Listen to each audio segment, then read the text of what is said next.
Rabanareo rehetra indray dia faly-mandray andreo novelle pony rehetra. Androany dia maquillage somary coloré ity indray no atolotra anareo ny fomba nanaovako azy. Dia raha mahaliana anao ary dia arohatra amin'ny faran'ny vidéo. Anomboako azy ary dia ity couleur ity no alaiko apetraka eo amin'ny creux de l'œil dia ataoko mouvement circulaire va et vient manantona makany amin'ny orona.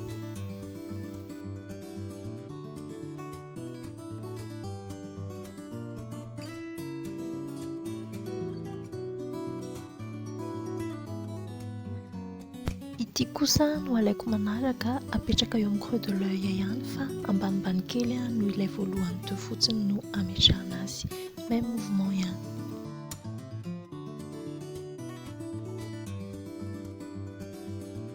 Dia maka an'ity couleur manaraka ity indray za apetrako fotsiny eo amin'ny coin externe amin'ny maso, tsy mandeha lavitra fa apetrako eo fotsiny.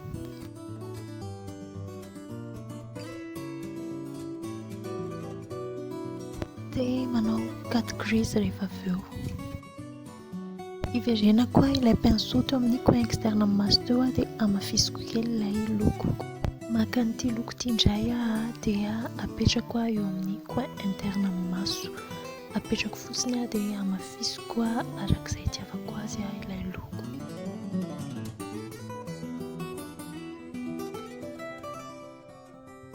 Ity kosa indray ny loko manaraka dia ho dégradéko amin'ilay couleur eo amin'ny coin externe amin'ny maso.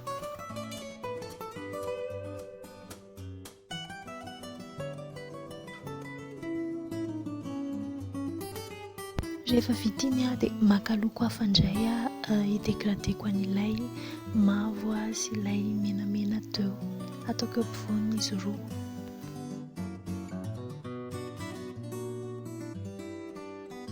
Dia niverenako kely ilay pinceau nampiasaiko tamin'ilay couleur mavo. Dia maka an'ity couleur manaraka ity indray amin'ny pinceau kely anankiray dia apetrako kely eo amin'ny coin externe kely ny maso eo fotsiny ilay izy.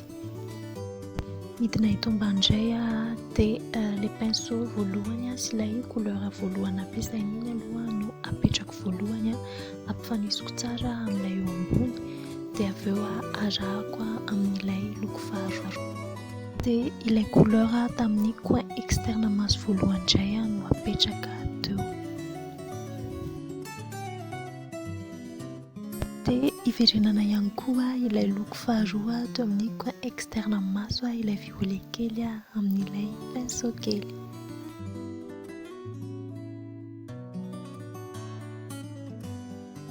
Iverenana ihany koa ilay loko mavo teo amin'ny coin interne. Dia maka an'ity loko ity indray amina pinceau kely anankiray ampifandraisiko an'ilay loko teo amin'ny coin interne anankiroa.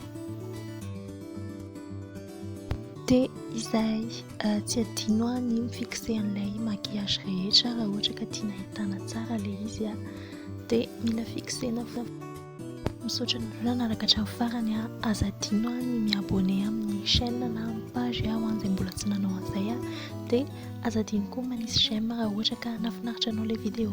Veloma!